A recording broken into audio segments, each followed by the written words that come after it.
CD 3. Chapter 13. I Get Married. I worked very hard. I earned money using my shorthand. I wrote a short story and was given money for that. Excited by my success, I began to write more stories. The months went past and I was 21. I was a man at last. Now, I thought, Dora and I could marry. I found a nice little house. We'll get it ready together, I told Dora. We need to buy furniture. We went to the shops often, but we did not buy much. Tables and chairs don't really interest me, Dora said. She did buy a little house for Jip, though. It had bells on it. That's pretty, Dora cried. Jip will like that. I was unhappy. I wanted to buy things for our new home. We did not have the money for things that were not necessary, but I loved Dora, so I did not complain. Then our wedding day arrived. Traddles took me to the church. Sophie and Agnes were there with Dora. Dora was very excited, and Agnes was kind to her. My aunt and Dora's aunts sat in the church and cried. I do not remember the service very well. There was a wedding breakfast later, but I do not remember that either. I was so happy, and the day was like a dream. Then the carriage took Dora and me to our new home. At last we were alone. We went inside together and closed the door. Are you happy, David? Dora asked. I put my arms around her and looked into her beautiful blue eyes. Happy, my dear, I said. Oh, yes, this is the happiest day of my life. I'm really your wife now, Dora said. You aren't sorry, are you? No, I said. How can I be sorry? My married life began, and I continued to love Dora, but she was not able to manage the home. We had a number of different servants, one after another. The first girl, Mary Ann, was unintelligent and drank too much. Dora, I complained one evening, dinner is late. It was late last night. Dinner is always late in this house, and Mary Ann is a terrible cook. You should speak to her about it. Oh, David, I can't, Dora said. I can't give her orders. I'm afraid of her. And she began to cry. Don't cry, please, I said. I'm sorry. I will speak to Mary Ann. I spoke to Mary Ann and sent her away. Then we had a woman who was too old to work. She was useless in the house, so I sent her away too. Dora employed a number of servants, and they were all bad. She also spent money without thinking, so we never had enough. Often we were unable to pay our bills. I talked to her, and she cried again. Oh, David, she said, I'm a bad wife. I'm not clever, and I can't manage servants or save money, but you married me, and now you're sorry. I'm very sorry, too. I love you, David. When she looked at me, her beautiful eyes were full of tears. Don't be sorry, Dora, my dear, I said. Don't cry. Dry your tears. I'm not sorry. You are my wife, and I love you. This made Dora happy again. I did not discuss money with her after that, but I talked to my aunt. Can you help us, Aunt Betsy? I asked. Teach Dora about money, please. My aunt refused. No, I won't do that. Remember your mother, David. She was like Dora, just a child. She was afraid of me because I spoke unkindly to her. I don't want to make Dora afraid of me. She loves you very much, David. Don't forget that. She is not clever. She is kind and pretty, though, and she loves you. That's enough. Don't be angry with her. I won't, Aunt Betsy, I agreed. I knew that she was right. Traddles came to dinner once. The food was terrible. The servant dropped the plates, and Jip walked on the table. I was angry, but Traddles only laughed. He told us stories and seemed quite happy. When he went home, Dora came to me with her finger in her mouth. She looked very sad. "David," she said, "everything went wrong. I know that you felt very uncomfortable. I'm sorry." "Don't worry about it, Dora, my dear," I said. "But I am worried," Dora said. "I want to be a good wife, but I can't be. I'm not clever. I try very hard, but I can't turn this house into a home. Don't be angry. Please don't be angry with me." I was not angry with her, but she was no help to me at home or at work. But when I wrote stories at night, she sat by my chair. She watched me working, and I liked that. One day, Rosa Dartle sent for me, so I hurried to Mrs. Steerforth's house. There Rosa gave me some surprising news. I went to the place where Mr. Peggotty was staying. He was sitting in his room. "Emily has left Steerforth," I told him. "Has she?" He stood up quickly. "My poor little Emily! Where is she?" "I don't know," I said. "She isn't dead," Mr. Peggotty said. "My Emily isn't dead. I was living in fear, and now I can hope again. How can we find her?" "She won't go home to Yarmouth," I said. "She won't want to face people that she knows. Perhaps she will come to London, where she can hide in the crowds." "Yes, she can hide here," Mr. Peggotty said. "But we can find her," I said. "Do you remember Martha Endles?" "Yes, I do," Mr. Peggotty said. "Emily helped her once." "Martha is in London," I said. "Perhaps she can help Emily now." We walked the streets, looking for Martha. After a time, we saw her. Her clothes were old and dirty, and her face was very sad. We did not speak to her, but we followed her. We wanted to know where she was living. She walked through a very poor area of town, through dirty, narrow streets. When she reached the river, she stopped. She did not see us behind her. It was a rainy night, and we watched her look down at the cold, dark river. "Martha!" I shouted. I ran to her and I took her arm. She began to cry. "Oh, the river, the river!" she said. "Let me go! I want to die! I have nothing to live for! Let me die!" "Take her arm, Mr. Peggotty," I said. Mr. Peggotty took Martha's arm and we pulled her away from the river. Martha cried loudly and she could not speak. "Be calm, Martha," I said. "We will help you. Will you help us?"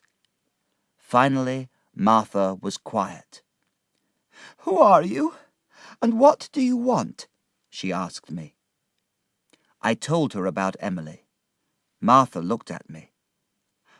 "I remember you now," she said. She dried her tears. "Emily was a good friend to me," she said. "She helped me once, and now I will help her. I will ask people about her. I'll find her and take her to my room. Then I'll come and tell you the news. You saved my life tonight." "Thank you, Martha," I said.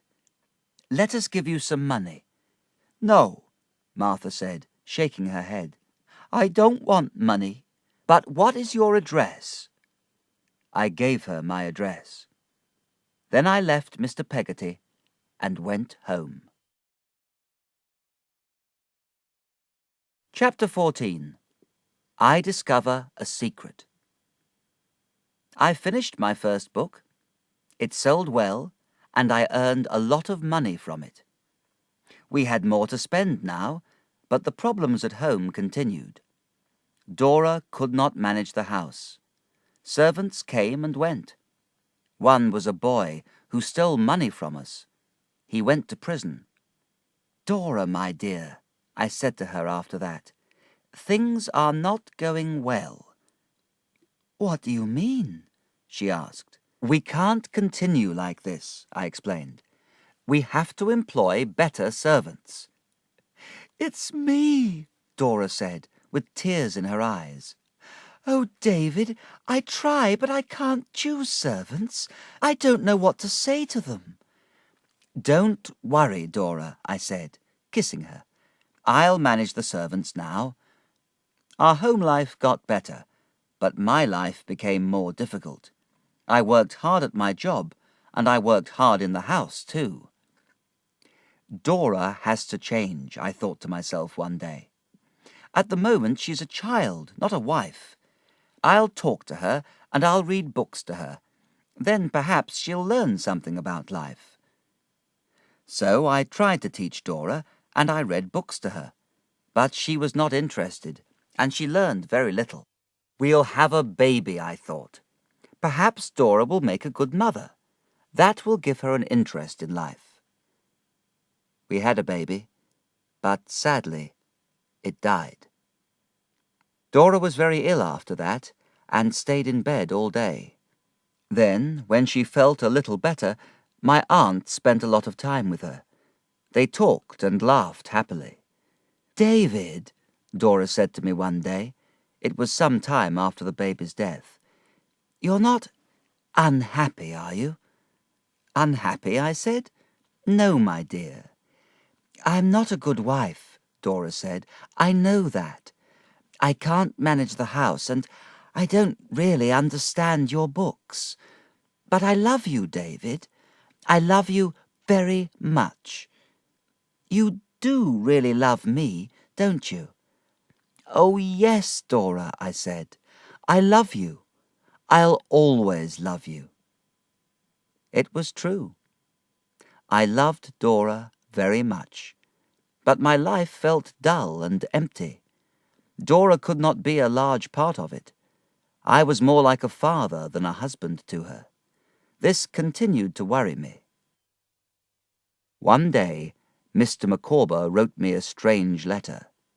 He needed my help, he said. He had a terrible secret, and he could not tell his wife about it. I told Traddles about the letter. When I invited Mr. Micawber to my house, he was there too. Mr. Micawber came looking pale and sad. "How are you, Mr. Micawber?" I asked. "And how is Mr. Wickfield?" "He's well, thank you," Mr. Micawber said. "He's growing old, but he's well." "And Uriah Heep, is he well?" Traddles asked. Mr. Micawber could not speak for a moment. His face changed colour from red to white. Then he shouted, "Heep! Uriah Heep! He's a dog, an animal." "Please be calm, Mr. Micawber," I said. "We won't talk about him. How is Miss Wickfield?" "Miss Wickfield," he said, and his voice changed. "She's well. She's sweet and kind. I can't think about Miss Wickfield. And Mr. Micawber began to cry. I looked at Traddles, and he looked at me. We were both surprised. Mr. Micawber was acting very strangely, and we did not understand the problem. He began to speak again. "I can't do it," he cried. "You're all kind to me, but you don't know. I'm as bad as Heep. But I'll tell you everything, all about Heep. I'll probably go to prison, and my family will be poor again. It doesn't matter. I can't go on like this." Mr. Micawber was shouting and crying now, and we understood nothing. "Be calm, Mr. Micawber," I said. "Sit down, and please be calm." "No," he shouted. "I can't be calm. I hate him. Come to Canterbury, and I will tell you Heap's secrets. Come next week." Mr. Micawber stopped and looked at us. Then he ran out of the house. "Oh dear," Traddles said. "This is bad." Is Mr. Micawber crazy?" But Mr. Micawber was clearly not crazy. He sent us a letter. He asked us to forgive him. He also repeated his invitation. He wanted us to come to Canterbury, and he wanted to tell us about Heap. The following evening I was walking in my garden. I was thinking about Mr. Micawber's secret. A woman came in through the gate. "Mr. Copperfield?" she said. "Martha," I answered. "Have you any news?" "Yes," she said. "But where is Mr. Peggotty? I've got to find him." "He often visits me here," I said, "but he isn't here tonight." "I've been to his room," she said. "He isn't there. I have left a letter for him. Please come with me." Martha took me to a poor house. We went upstairs. There was a woman on the stairs in front of us. "I know that woman," I said quietly. "It's—" "Don't speak," Martha said. We followed the woman. She stopped outside a door and looked at the name on it. Then she went inside. "Let's go in," I said. "Is Emily there? We have to help her. That woman is Rosa Dartle." "Wait," Martha said. "Wait and listen." We listened outside the door. "Your name is Emily, isn't it?" Rosa asked. "Yes," Emily said. "But who are you?" "My name is Rosa Dartle," she said. "I live with Mrs. Steerforth." "Steerforth?" Emily said in a low voice. "Yes, Steerforth," Rosa said. Her voice was cold and hard. "Let me look at you. Yes, a pretty, stupid face and a bad heart. I know." "No," Emily began to cry. "Why have you come here? Why do you say these terrible things?" "I hate you," Rosa said. "You took Steerforth away from his mother. And from me. I hate you. Your pretty face deceived him. You wanted his money, so you took him away from us." "No," Emily cried. "I loved him.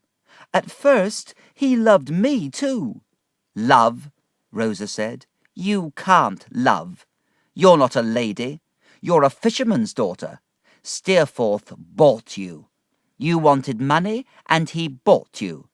"No, it isn't true," Emily said. "Why are you here?"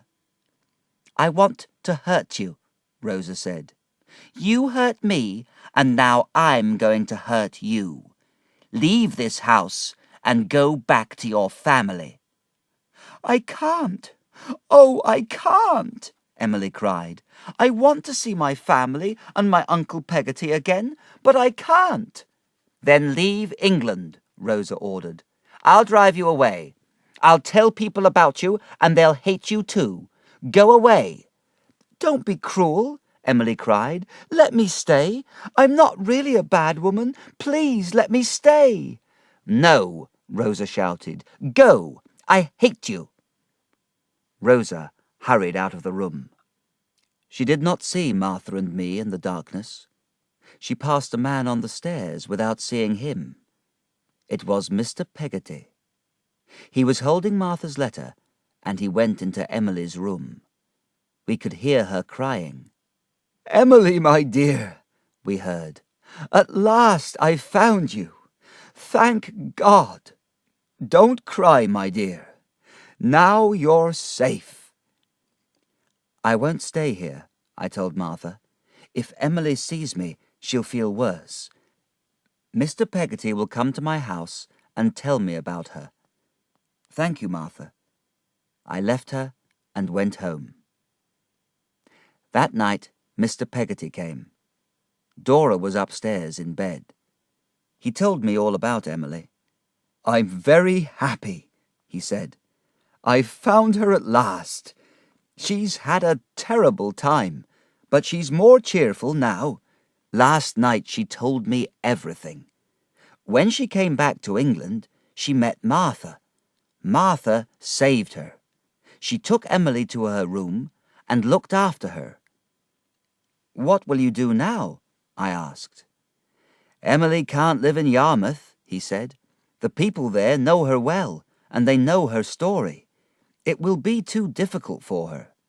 So we'll go away. We'll leave England and move to Australia. But we can't go for a few weeks.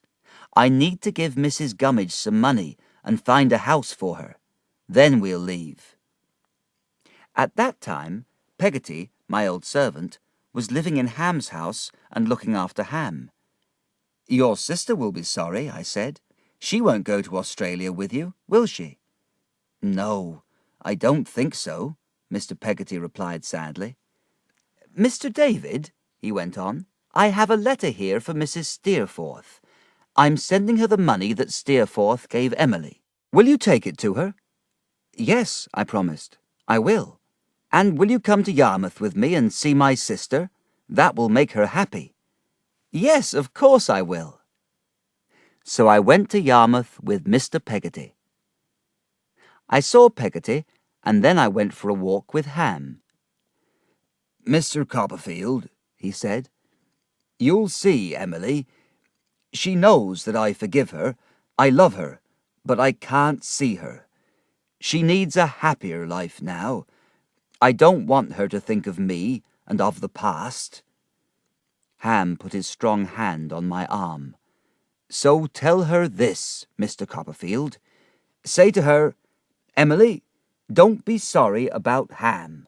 He is happy. He has a happy life. Then she'll be happy too.'" Ham was a good man. I shook his hand. Then I left him and went to Mr. Peggotty's house. Emily was in bed, and Mrs. Gummidge was sitting with Mr. Peggotty. "Oh, Mr. Copperfield," Mrs. Gummidge said, Tell Mr. Peggotty that he mustn't leave me in England." She took Mr. Peggotty's arm. "Let me come with you, Daniel," she said. "Let me be part of your new life in Australia. Don't leave me here." "I won't leave you, Mrs. Gummidge," Mr. Peggotty agreed. "You can come too." "Oh, thank you, Daniel, thank you," she said. "I won't be sad and I won't complain. I'll work hard for you and Emily." The next day I left Yarmouth and returned to London. There I met Traddles. It was time to see Mr. Micawber. My aunt went with us to Canterbury, where we visited Mr. Wickfield's office.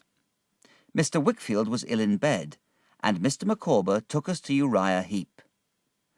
"This is nice," Uriah said. "Mr. Copperfield, and Miss Trotwood, and Mr. Traddles." He rubbed his hands together, and he smiled, but it was not a friendly smile. "Mr. Micawber, you can go," he ordered. "I won't go," Mr. Micawber said quickly. He was holding a letter in his hand. "Oh, I understand," Uriah said. "You are all against me. Copperfield, I know that you hate me. Now you have made my servant, Micawber, hate me too." "You are the one who makes trouble, Heep," Mr. Micawber cried. "You have done terrible things to Mr. Wickfield. Listen, I have written it all down in this letter." "Give me that letter," Uriah shouted. He tried to take the letter, but Mr. Micawber hit him across the face. Uriah shouted with surprise and pain, and jumped back. Mrs. Heep ran into the room. "Be quiet, Heep," Mr. Micawber cried. "I will read my letter." "Oh, be humble, Uriah," Mrs. Heep said. "Be nice to these people." "No, mother," Uriah said angrily, "but let him read his letter. I'm not afraid of anyone." Mr. Micawber began to read. "I came and worked for Heep," he said. "You all know that. I borrowed money from him, and I could not pay it back. So Heep ordered me to work for him. I had to choose between helping him and prison, so I took the job. I have helped Heep to steal from Mr. Wickfield. People give Mr. Wickfield their money to look after, and then Heap steals it. He tells Mr. Wickfield that Mr. Wickfield has stolen it, that he has signed the papers while he is drunk. Mr. Wickfield believes him and has become sick with worry. "Prove it, Micawber," Uriah shouted. "You can't prove it." "I can prove it," Mr. Micawber said. "I have the papers. I took them from your desk. You wrote everything down in a little book. I have that book." "Oh, be humble, Uriah!" Mrs. Heap cried. "Be quiet, mother," Uriah shouted. "Go on," he told Mr. Micawber. Mr. Micawber read from his letter again. Heap also stole money that belonged to Mr. Wickfield. But Mr. Wickfield is afraid of Heap, so he has not told anyone. Heap has stolen a lot of money, and I can prove it. "My money!" my aunt shouted. She jumped at Heap. She held him and shook him. "You stole my money! I thought that Mr. Wickfield was managing my money badly, so I did not tell Agnes that he lost it. But you stole the money. Now I can speak. Give me my money." "Don't hurt him, Aunt," I said, and pulled her away. "What will you do now, Heap?" Traddles asked. "Do we have to send you to prison?" "Prison? Oh, my poor Uriah!" Mrs. Heap cried. "Be quiet, mother," Uriah said. He looked at us all with his little red eyes. "No," he said, "I won't go to prison. I will pay the money back." He left the room angrily. "Oh, I'm a happy man now," Mr. Micawber said. "I was as dishonest as Heap. But now I've told you, and I can talk to my family again. I don't have any secrets. I'm a happy man." "Now you have no job, Mr. Micawber," my aunt said. "What will you do?" "A job?" Mr. Micawber said. "I can't think about jobs now. Perhaps we will all go to Australia. Oh, I'm a happy man. I'm going to see my family." And Mr. Micawber ran, singing, out of the room. I looked at my aunt, and my aunt looked at me. We both laughed. Chapter 15. I lose many good friends. Now my story becomes very sad. Dora's illness got worse, and she was unable to leave her bed. She continued to play with Jip, who stayed with her night and day. Jip was growing old and could not run around. "Jip's old, Dora," my aunt said. "Can I buy a young dog for you? A young dog will be more fun for you." "Oh, no, thank you, Aunt Betsy," Dora said. "When I look at Jip, I remember happier days. David brought me flowers once, and Jip bit them in half. I don't want another dog." Poor Jip was old and slow, and Dora was pale and ill, but she always smiled when I sat with her. We talked happily for hours. One day there was no smile on her poor, white face. "David," she said, "I want Agnes. Please ask her to come." So I wrote to Agnes, who came quickly. She sat next to Dora's bed, and she talked to her. Her calmness and kindness always helped Dora. The days passed, and Dora grew very quiet. She could not sit up in bed now, and her voice was very soft. One night, Agnes came to me, looking very unhappy. "Dora wants you," Agnes said, and I hurried upstairs. Dora looked very small in the big bed, but her face was as pretty as ever. "Sit down, David, my dear," Dora said quietly. I sat next to her, and I held her hand. "David," she said, "I have been a bad wife, but I always loved you. Forgive me." "Oh, Dora, my dear," I said, and I was crying. "You weren't a bad wife. I love you very much." "Thank you," Dora answered quietly. "I'm leaving you now. I'm sorry, my dear, but I'm happy too. Now you can find someone who will be a good wife to you." "Oh, no," I cried. "I don't want a new wife, Dora. I want you." Dora touched my hair. "Thank you," she said. "You are kind to want your poor, stupid Dora. Now kiss me, David, and then send Agnes to me again." I kissed Dora, and then I went downstairs to find Agnes. Jip followed me down and lay near my chair. "Oh, Jip," I said, "poor Dora. Perhaps she's dying.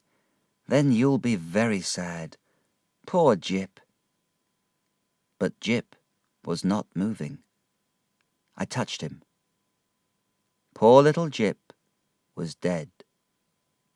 At that moment, Agnes came into the room. I looked at her face, and I knew. "Agnes!" I cried. I jumped out of my chair. "Dora, tell me, is she—" "She's dead, David," Agnes said very quietly. I do not remember that time well. I stopped talking to people, and I spent a lot of time in tears. I will leave England, I thought. England is a very sad place for me now. There are too many memories. But first I should see Mr. Micawber and Traddles. They were both in Canterbury, helping Mr. Wickfield. "Thanks to Uriah Heep, Mr. Wickfield has lost a lot of money," Traddles told me. "It's gone, so he's quite poor now. He's ill, too, but Agnes will help him. She's going to start a little school to make money. But we have found £5,000 of Miss Trotwood's money. She'll be able to live comfortably on that."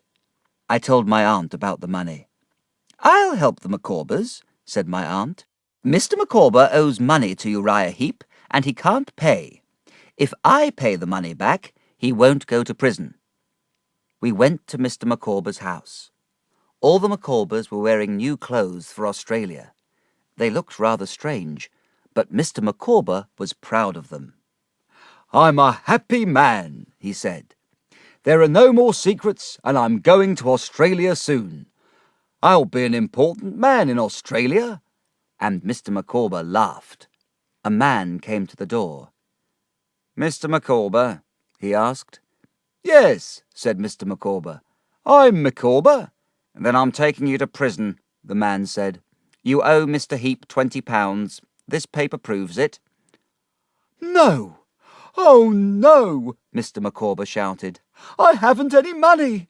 I don't want to go to prison. I'll die in prison. My family will die too. They haven't any money. Oh, I'm a very unhappy man."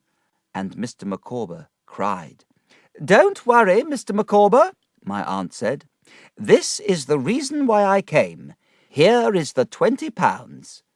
I paid the man, and he went away. Mr. Micawber kissed my aunt's hand. "You are good," he said. "I'm saved again. Thank you." He sang a little song and made drinks for us.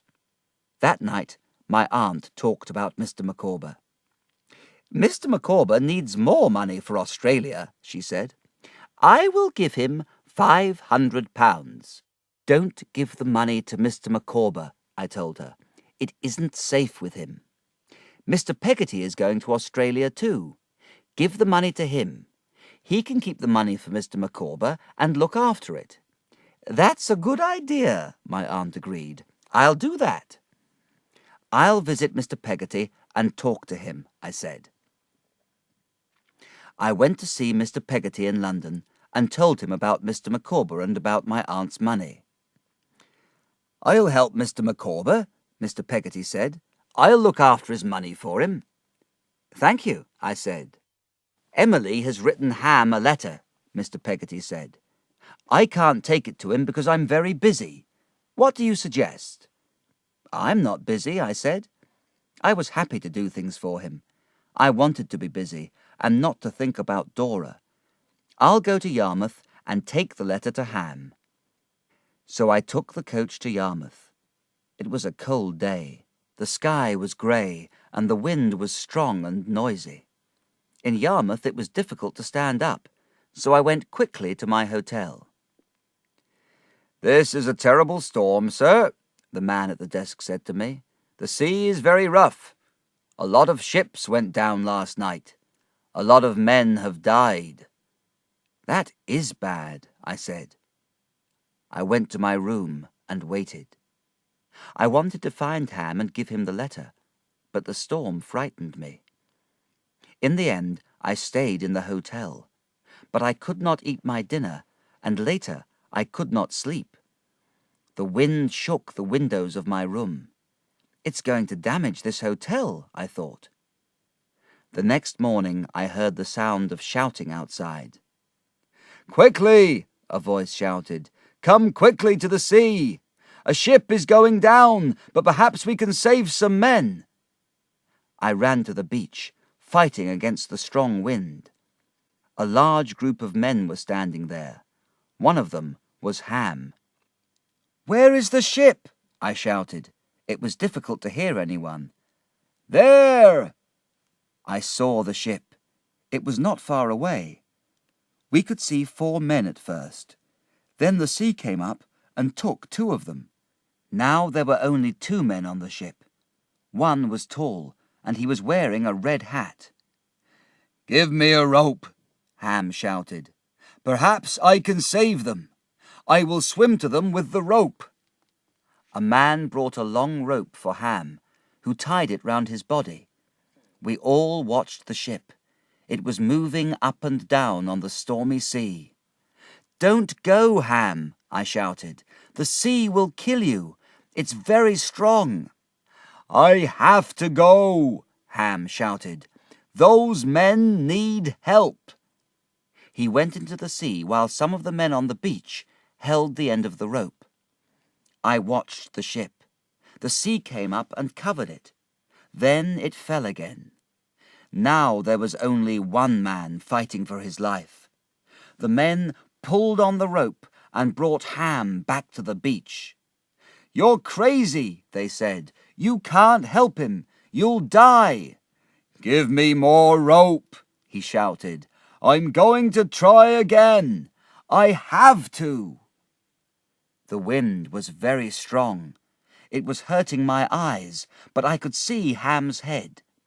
He was swimming slowly to the ship. The man on the ship took off his red hat and waved it. Now Ham was near the ship and reaching out his hand to the man. But a great sea, a mountain of water, fell on the ship. We waited and watched. The ship was gone. "Pull the rope!" a man shouted. Pulling together, they brought Ham back to the beach. But he was dead. "Sir!" another man called from a different part of the beach. "Come here, quickly! I have found a body. It is a man, the man from the ship." There was a red hat on the sand near the dead man. I knew him. I knew him well. "Steerforth," I said. Tears came into my eyes. "My wife is dead," I said. "Ham is dead. And now you are dead. Once you were my good friend. Poor Steerforth and poor Ham." The bodies were carried away. I could not help, so I stayed on the beach. I felt very sad. I left Yarmouth and I returned to London.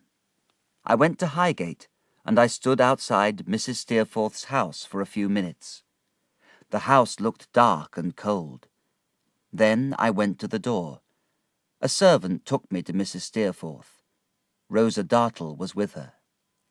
"Mr. Copperfield," Mrs. Steerforth said. "Why—" "Your son, Steerforth," I said, and then I stopped. I could not tell them. "Is he ill?" Mrs. Steerforth said. The two women looked at me. Their faces were pale and frightened. "Tell us," Rosa said. "He's dead, isn't he?" "Yes," I said. I told them about the storm and the ship. Mrs. Steerforth made a little sound, but she did not speak. Rosa touched her scar and turned angrily to Mrs. Steerforth. "Dead," Rosa said. "Steerforth is dead. You have done this. You, his mother. You gave him too much. You were proud, so he was proud. You were both better than everyone. He gave me this scar when he was a boy. It made me ugly and changed my life. But you never spoke to him about it. You taught him to think about himself. Never other people, only himself. You did that. You!" Mrs. Steerforth said nothing. She looked very old. "Miss Dartle," I said, "please stop. You are making Mrs. Steerforth ill." "I loved him," Rosa Dartle said. "He was cruel to me, but I loved him. I understood him.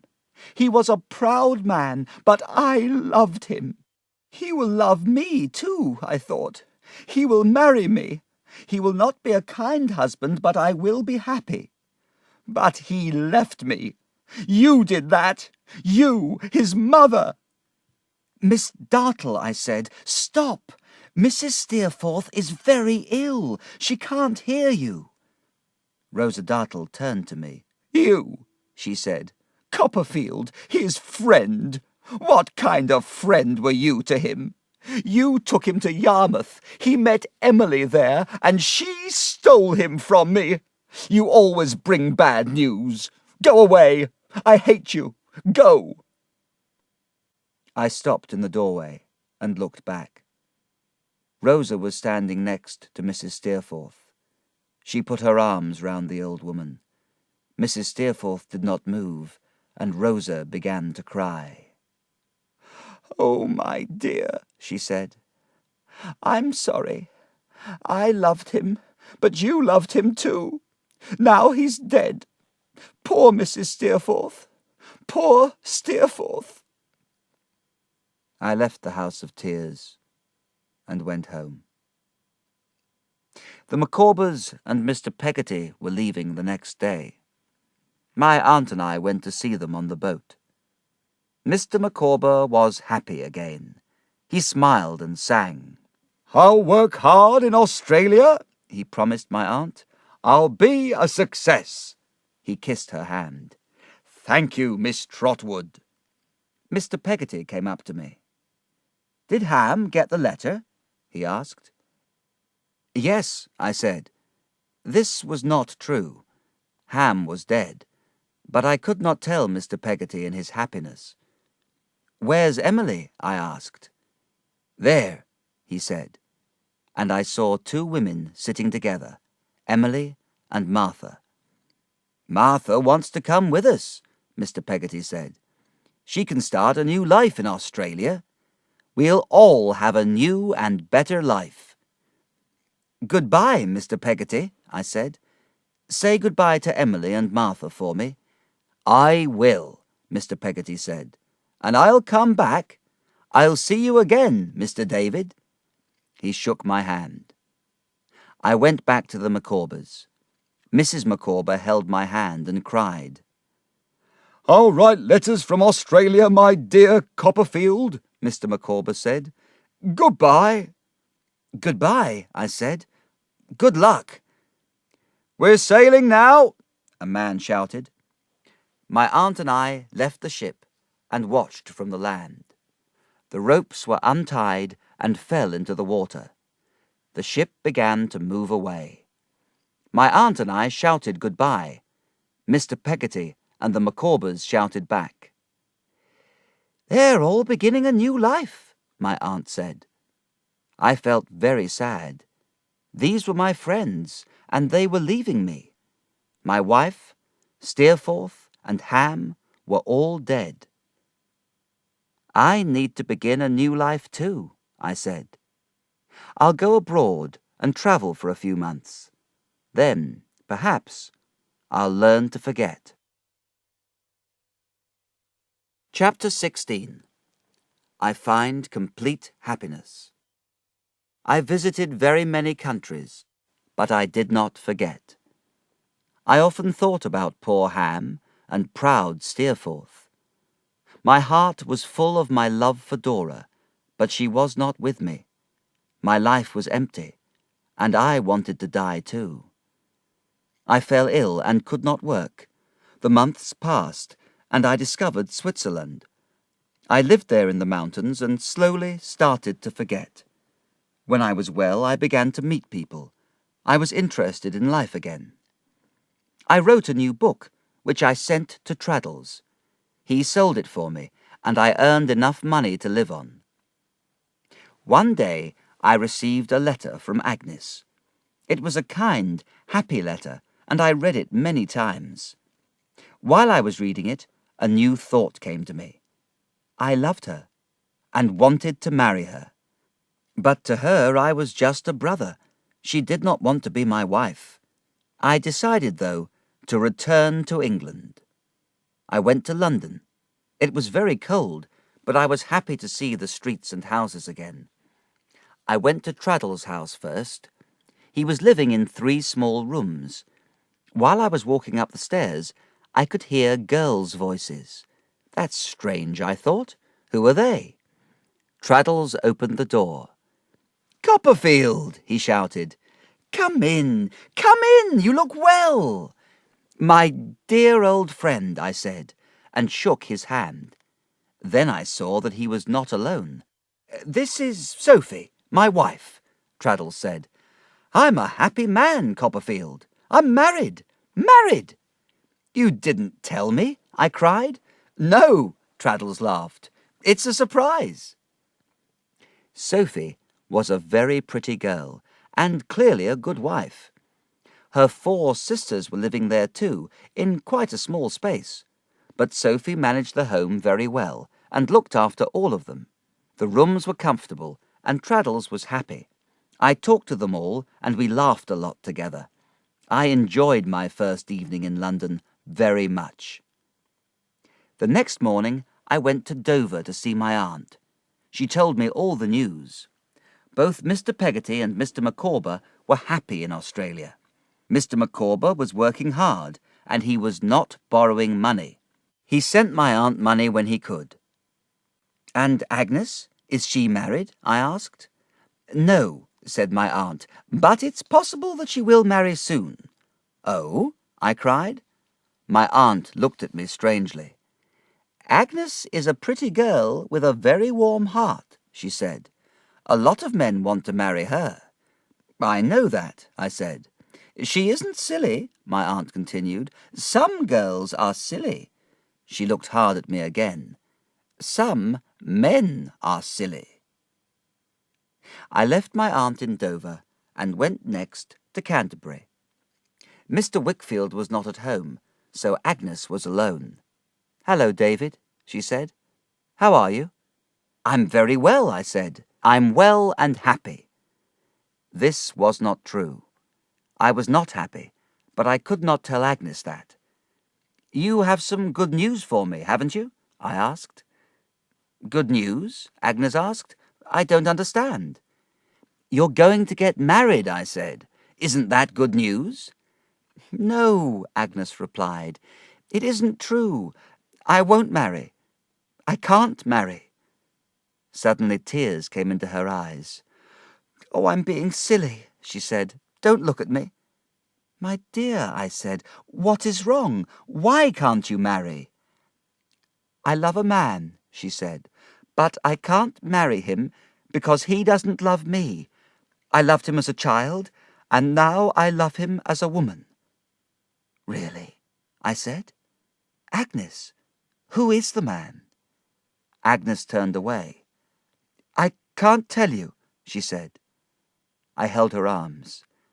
"Agnes," I ordered, "tell me, who is the man?" Agnes looked into my eyes. You are the man, David, she said. I'm sorry.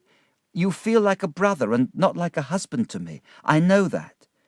But I want to be your husband, I cried. I love you, Agnes. I didn't understand my feelings, but now I do. I love you. Will you marry me? Oh, yes, David, Agnes said. I will marry you. I put my arms round her, and I looked into her eyes. Why are you sad? I asked. I'm not really sad, she said, but I'm thinking about Dora. I went to her room when she was dying. You remember that? She asked me to promise her something. She told me to marry you, and then she died. You should keep the promise, I said, and I kissed her. Mr. Wickfield came in, and we told him the news. He was very pleased. I went straight back to Dover, and Agnes went with me. Hello, David, my aunt said. Hello, Agnes. She looked at us. You were right, Aunt, I said. Agnes is going to marry soon. Oh, my aunt said. She looked very sad. Is that really true? I'm afraid so. Oh, dear, my aunt said. Who is she going to marry? Me, I cried, and I kissed my aunt. She is going to marry me. Oh, I'm so happy, my aunt said. She always loved you, David. I know that. Oh! My aunt was very excited. She laughed until she cried. And so I married Agnes. We lived in London, and we had children. One day, a visitor came to the house. It was Mr. Peggotty, who wanted to see us and to see our children. We asked him about Emily. Emily did not marry, he said, but she is happy. She helps people, and she likes that.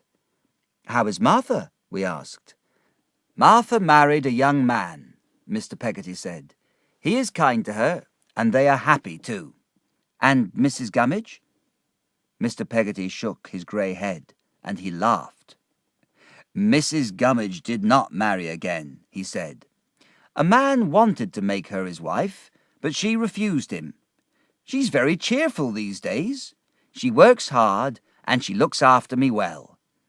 And Mr. Micawber, we asked, is he in trouble again? Oh, I have good news about Mr. Micawber, Mr. Peggotty told us. He's a successful man now. He soon earned money and became quite rich. He gave me a letter for you. Here it is. Mr. Peggotty passed me the letter. The Micawber family were all well and enjoying life in Australia. The years are passing, and we have 5 children now. My aunt is happy because one of them is a little girl. Her name is Dora. Peggotty lives with us and looks after the children. Traddles is a rich lawyer who does not need to save money. He and Sophie live happily with Sophie's sisters in a fine, big house. It is late at night, and I am tired of writing, but I am happy because I am not alone. When I turn my head, I can see her. It is late, but she is sitting near me and working too. When I look at her, she smiles her quiet smile. She will always be with me, my good, kind wife, my dear Agnes.